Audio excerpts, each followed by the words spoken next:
Bom dia, bom dia, bom dia. Mais um Morning Call, o que esperar do mercado hoje? Eu sou o professor Wagner aqui da Francesca Educação Financeira e todos os dias a partir das 5h50 da manhã nós estamos aqui ao vivo para falar sobre fechamento de mercado e trazer aí também as principais notícias que podem impactar o mercado financeiro no dia de hoje, olhando aí para âmbito político, econômico e corporativo. Obrigado por mais um dia ter a sua companhia. Sextamos, né, dia 12 de novembro de 2021, um feriado prolongado, né? Segunda-feira também feriado no Brasil com bolsas fechadas. Então retornamos lá na terça-feira, mas vamos olhar aí para tudo que aconteceu no dia de ontem e também aquilo que pode impactar o mercado olhando para o cenário de hoje, sexta-feira. Então vamos nesse sentido. Ontem aí foi um dia mais tranquilo para o índice Bovespa. Investidores, de forma geral, esqueceram um pouquinho de toda a discussão e incertezas em relação à PEC dos precatórios e acabaram focando novamente na visão, o olhar fundamentalista, aproveitando aí o resultado de balanços do terceiro trimestre de empresas aqui no Brasil, e isso automaticamente fez com que houvesse uma evolução no índice Bovespa novamente, mesmo em meio aí a uma divulgação de vendas no varejo com recuo acima do esperado, o que acabou impactando um pouquinho, mas não repercutiu da forma negativa como poderia ser se tivéssemos outras notícias vindas aí de política e economia mais apertadas. Outro ponto interessante aí que mexeu com o mercado no dia de ontem foi após aí a divulgação do IPCA, o índice de preços ao consumidor aí nessa semana, alguns especialistas e principalmente o mercado falando já em uma possibilidade ou em uma realidade talvez de o Banco Central aumentar um pouquinho a perspectiva aí de juros, né? O próprio Boletim Focus também mexer talvez nesse sentido a política de taxa Selic para a próxima reunião do Copom, que acontece no mês de dezembro. A princípio está pré-contratado, poderíamos dizer assim, aquilo que foi dito aí após a última reunião, inclusive na ata do Copom, que a perspectiva é de um aumento de 1,5 pontos percentuais novamente, mas agora o mercado já começa a falar em uma perspectiva talvez de 2 pontos percentuais, com o objetivo de conter essa inflação. Esse foi um dos tópicos que também tomou conta do mercado aí no dia de ontem. Olhando aí para essa questão de política, né, tivemos então aí a definição do relator da PEC dos precatórios lá no Senado. E olhando aí já para o exterior, tivemos aí nos Estados Unidos as bolsas fechando em cenário misto, ainda com uma preocupação muito grande em relação à inflação, própria realidade aí de realização de lucros, né, após recordes consecutivos, e ainda um olhar para o fundamentalista, para o balanço das empresas divulgados também, tanto nos Estados Unidos como na Europa. Falando em Europa, nós temos aí a Europa mantendo uma sequência de altas recordes, principalmente focados nessa questão dos balanços das empresas, mas ainda existe uma preocupação muito grande aí dos investidores e especialistas em relação à retomada econômica e principalmente a inflação, que também atinge aí forte a Europa, com recorde aí nas principais economias também. Na Ásia, as bolsas fecharam em cenário positivo no dia de ontem, né? Ainda com aquele olhar de investidores apostando nos ativos chineses, num olhar de que a maioria dos ativos encontra-se aí com um bom preço aí para investimentos, mesmo em meio aí a algumas incertezas quanto aí crescimento da China e até mesmo os casos aí de incorporadoras como a própria Evergrande. Foi um dia bem mais tranquilo olhando aí para aspectos de mercado, mas essa foi a principal tônica e óbvio investidores ainda continuam de olho na crise energética e diversos outros aspectos que influenciam direta e indiretamente o mercado.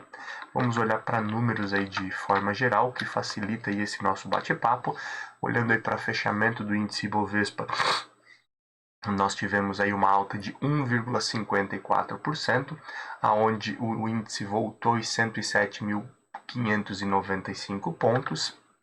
O dólar aí teve forte queda de 1,72%, voltando aí à casa dos R$ 5,40, a menor cotação aí da moeda no mês, inclusive até se formos pegar alguns dias aí do último mês, reforçando aí essa tranquilidade um pouco maior e, obviamente, em reflexo ainda das medidas aí adotadas pelo Banco Central durante a semana para conter um pouco aí a moeda norte-americana. Olhando para as bolsas, então, Nasdaq, a bolsa de tecnologia norte-americana, ainda subiu 0,52%, chegando aos 15.704 pontos. Olhando ali para os índices S&P 500, ele subiu 0,06%, uma lateralização positiva, chegando aí aos 4.649 pontos, e Dow Jones caiu 0,44% a 35.921 pontos.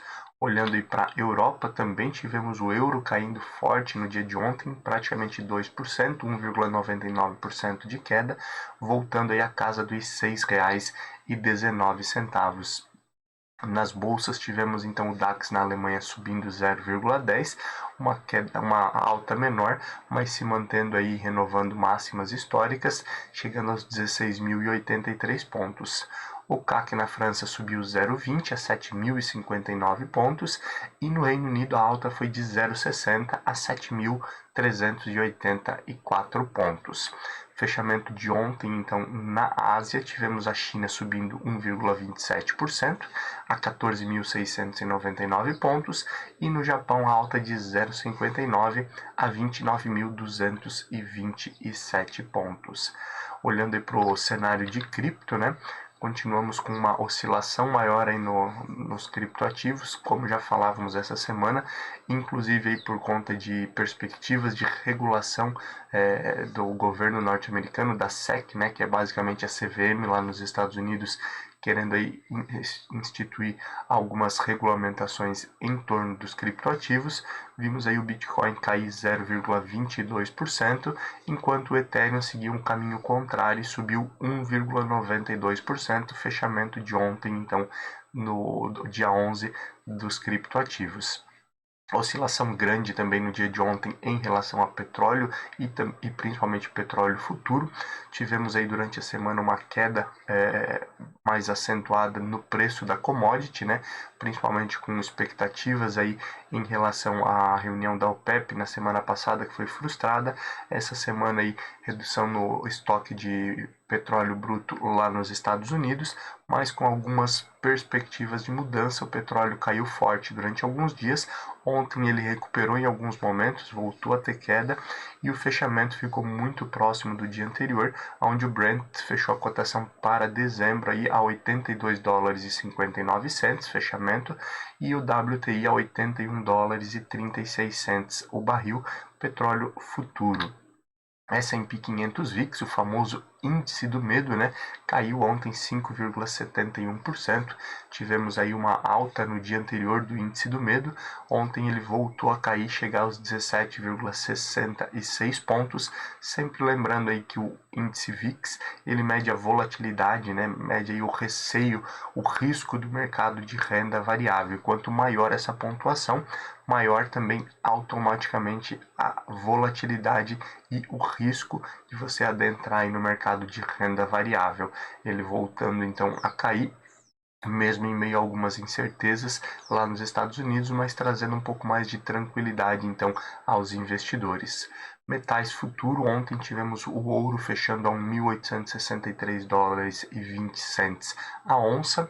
Alumínio futuro fechou aí a $2.656 e o ferro refinado aí se mantendo aí na casa dos 92, 93 dólares aí para fechamento aí final de novembro.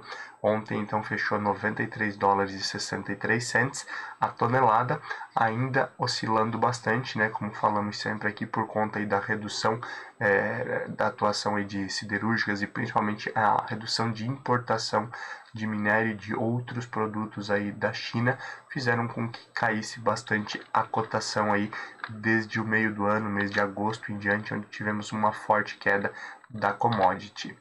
Olhando para as ações que compõem o índice Ibovespa, ontem em meio às altas tivemos 5 ações que se destacaram, Cash 3, que é Melius, subindo 10,33% a R$ 4,27. Azul 4 também ontem subiu quase 10%, 9,83%, chegando a R$ 29,04. Cosan ontem subindo 7,46% a R$ 22,79. Bepan 4, né, Banco Pan subindo 7,39% a R$ 13,51. E as ações preferenciais de Banco Inter, BID4, subindo ontem 6,32% a R$ 15,79. Essas foram as principais altas das ações que compõem o índice Ibovespa no dia de ontem. Já as principais baixas ficaram por conta aí de Via 3, antiga Via Varejo, né, antiga Vevar 3, que caiu forte no dia de ontem, principalmente aí com a perspectiva que nós tivemos aí no dia de ontem, infelizmente, caiu aí 12,48% a R$ 6,49, ficou invertida ali a informação, caindo forte, principalmente com essa perspectiva do balanço de Via Varejo, que prevê aí 2,5 bilhões de reais no balanço aí para possíveis ações trabalhistas. Isso acabou mexendo bastante com o mercado e com as ações de Via Varejo, né, a dona de Casas Bahia e Ponto Frio no dia de ontem. BRKM5 também, Braskem, caindo forte no dia de ontem, 2,94% a R$ 48,15. Tivemos também ontem queda de TAI 11, Taesa, caindo 2,39% a R$ 36,66.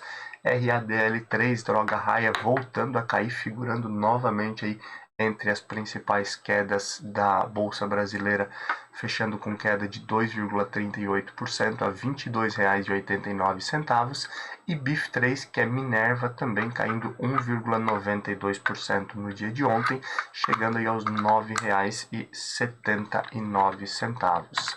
Continuando e olhando aí para os indicadores que vale a pena ficar de olho no dia de hoje, temos aí o indicador de crescimento no setor de serviços, que é divulgado aí no dia de hoje, então vale a pena. Lembrando sempre, esse setor de serviços tem sofrido bastante desde o início da pandemia, falamos com frequência aqui, então o indicador de crescimento também mostra essa retomada econômica, ao mesmo tempo acaba gerando uma certa preocupação, principalmente em virtude aí de inflação do setor de serviços, né? E isso acaba impactando na inflação geral. Óbvio, vale a pena ficar de olho nesses indicadores, assim como nos indicadores que vimos ontem, que era de vendas no varejo, que vieram abaixo do que era a expectativa. No âmbito internacional, alguns indicadores que valem a pena ficar de olho hoje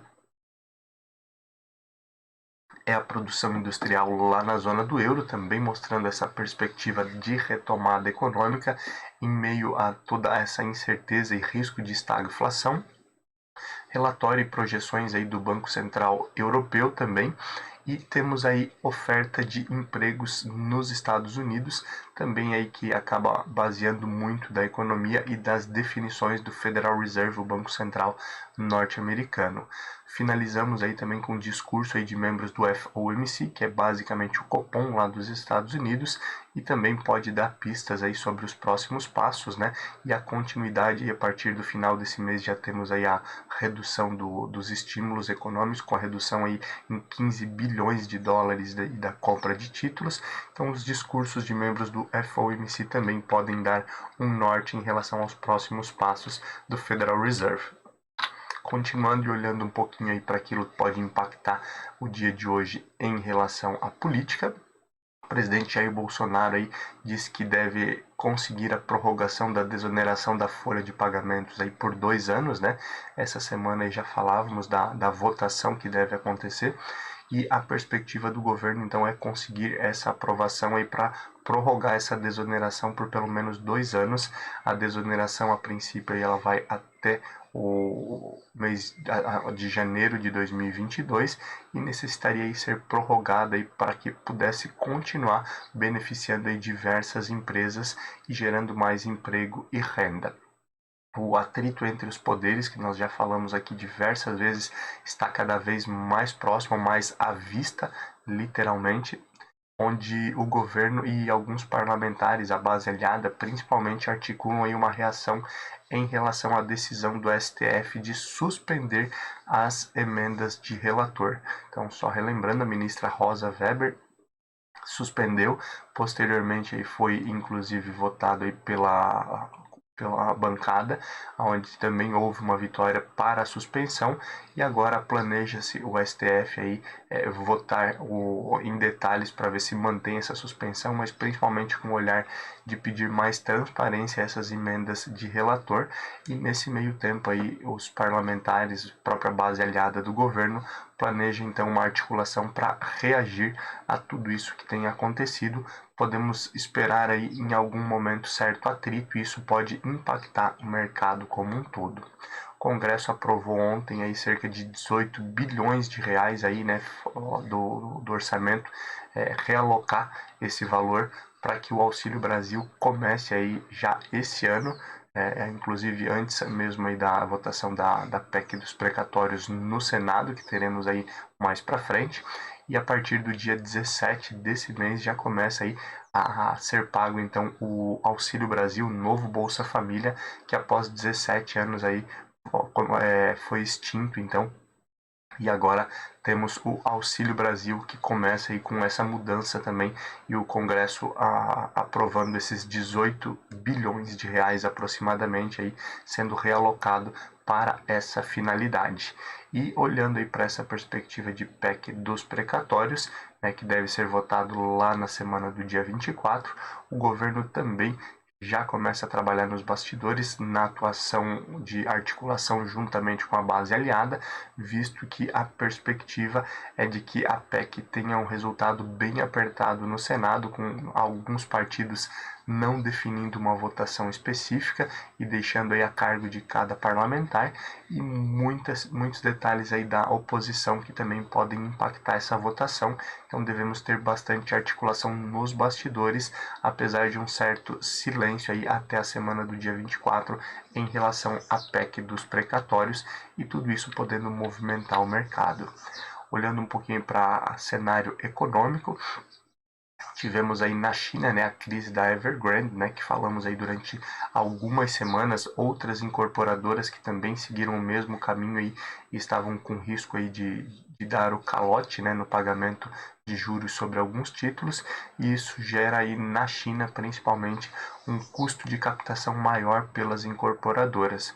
Obviamente esse foi um movimento também forçado pelo governo, tinha um certo receio aí do crescimento e da alavancagem financeira, né, do endividamento dessas empresas e acabou reduzindo diversos estímulos, o que gerou também todos esses problemas, mas isso mexe com o mercado internacional.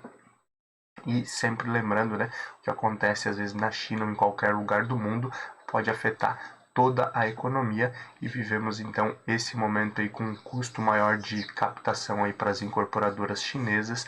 Vale a pena ficar de olho nesses desdobramentos e nos desdobramentos aí dos demais mercados. A inflação mensal aí próximo de 1%, né, deve se manter aí até o segundo trimestre de 2022, é o que dizem alguns especialistas. Lembrando, já vimos aí alguns meses, né, com essa perspectiva, sempre 1%, 1,25% esse mês, o IPCA, 1,16% no mês passado, então tudo isso aí se mantendo a princípio até o início do segundo trimestre de 2022, pelo menos, mesmo com as medidas aí do Banco Central de aumento da taxa de juros para conter essa inflação. Obviamente não é é, não é um consenso de mercado, mas alguns especialistas têm essa aposta e, obviamente, até mesmo como uma frase de Ray Dalio aí durante a semana, a inflação muito alta no mundo tem inclusive corroído a riqueza dos investimentos, né? Basicamente, aí, com inflação mais alta, é mais difícil você ter uma rentabilidade positiva no cenário em que nós vivemos hoje. Isso acaba trazendo mais dificuldades para investidores também e para quem atua no mercado financeiro como um todo. Em meio a todas essas incertezas aí de inflação, né, e mercado ampliando essa possibilidade de aumento da Selic, como falávamos lá na abertura do nosso Morning Call, diretores do Banco Central ontem reforçaram que, a princípio, deve-se manter aí a perspectiva de aumento de 1,5 pontos percentuais, né, visto que esse ainda parece ser um número apropriado para o momento. Lembrando, de agora até a reunião do Copom podem acontecer ainda algumas situações específicas e com isso haver algum tipo de mudança, mas essa é a perspectiva no momento. Aguardamos e vale a pena ficar de olho nesses desdobramentos também. Em meio a recordes, né, e principalmente aí a pressão inflacionária aí que nós vimos aí durante a semana, o CPI sendo divulgado nos Estados Unidos com recorde dos últimos 30 anos, né?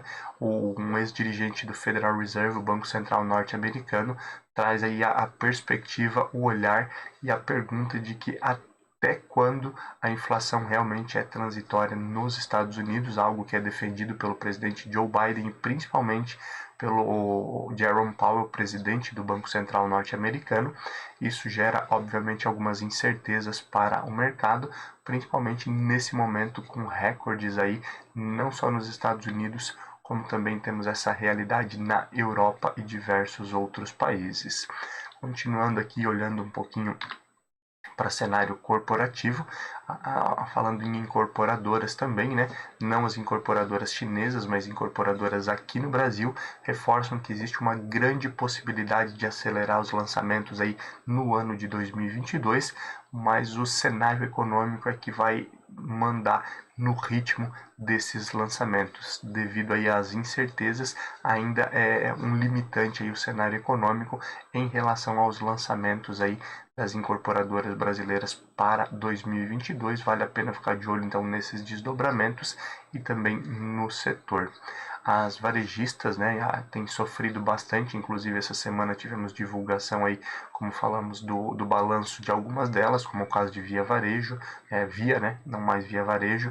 Aí tivemos também Magalu divulgando o balanço e a maioria desses balanços aí mostrando que elas estão sofrendo, as varejistas, principalmente pela inflação, porque a população acaba perdendo o poder de compra e a população mais pobre acaba não fazendo compras aí nessas varejistas, postergando, prorrogando as suas compras, e isso afetou bastante o resultado do terceiro trimestre e pode continuar afetando os próximos resultados de varejistas.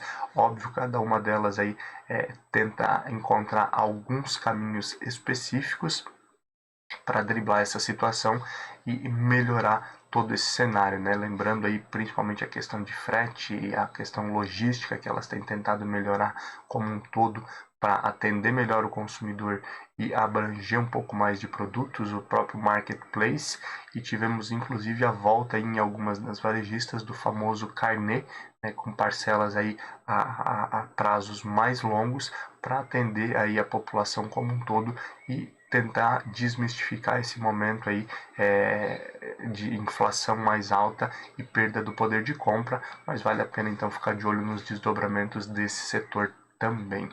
Falando em desdobramentos e mudanças, né, a Qualicorp começa a diversificar os seus ativos, né, e começa aí a vender seguros também no seu marketplace, né.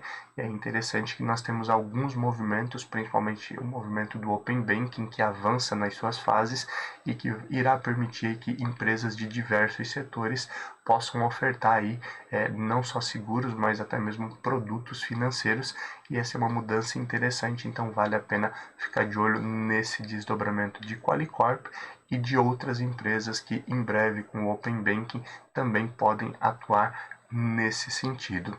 as companhias aéreas, né? E aí falamos inclusive essa semana aí dos problemas da Latam.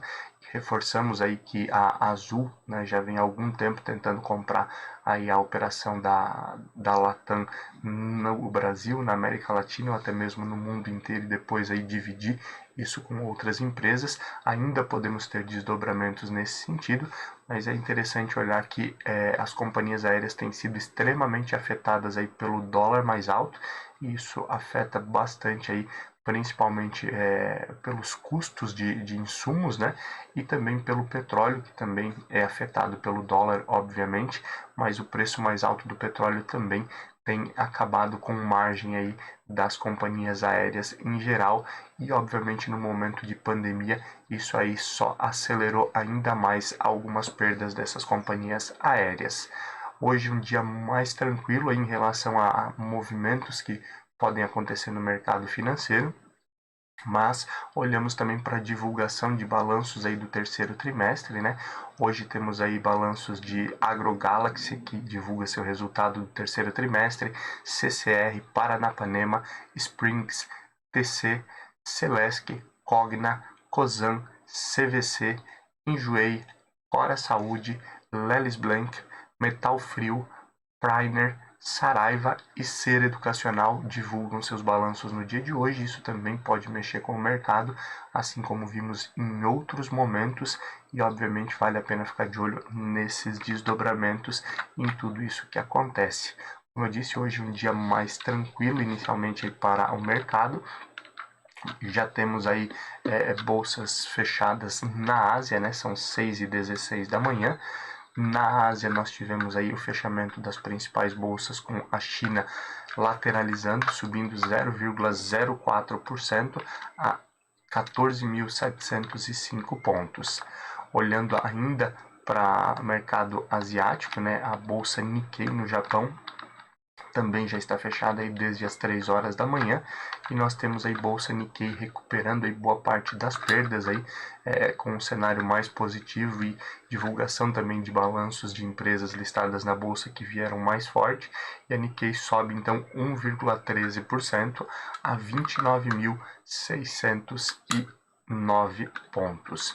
Olhando para o restante dos mercados, também temos aí uma perspectiva de alta para as principais bolsas, mas oscilação bem grande ainda na Europa, e principalmente aí vivemos um momento ainda no Reino Unido aí com uma queda mais acentuada após divulgação de resultados aí da AstraZeneca, o que também acabou pesando no mercado. Nesse momento, 6h17 da manhã, o DAX na Alemanha ele sobe 0,05%. O CAC na França aí, ele está lateralizando, caindo 0,02%, e no Reino Unido aí a queda é de 0,46%, com essa perspectiva aí de resultados abaixo do esperado aí da AstraZeneca. Então isso também afetando bastante o mercado e muita oscilação nas bolsas europeias desde a abertura do mercado. Pré-market dos Estados Unidos aí com perspectiva de alta, mas oscilando bastante também. Nesse momento aí nós temos Dow Jones subindo 0,10, S&P 500 subindo 0,05 e Nasdaq subindo 0,15 nesse momento pré-market dos Estados Unidos. Lembrando sempre, o mercado é soberano, né? Tivemos aí movimentos no mercado durante a semana que causaram mudança no meio do caminho. O mesmo pode acontecer no dia de hoje, mas vale a pena ficar de olho, inclusive aí o que acontece no cenário interno, visto que Ibovespa deve seguir as bolsas internacionais, mas ela descolou em alguns momentos nessa semana, então o cenário interno pode também provocar aí um novo descolamento ou até mesmo potencializar alguns resultados. Muito obrigado por mais um dia ter a sua companhia. Sextamos, então, como falávamos anteriormente, né? Um bom dia, bons negócios e principalmente aí até terça-feira, um bom final de semana, bom feriado prolongado, e nos vemos novamente aqui para falar do que aconteceu no dia de hoje e a perspectiva para a semana que vem, que é uma semana mais curta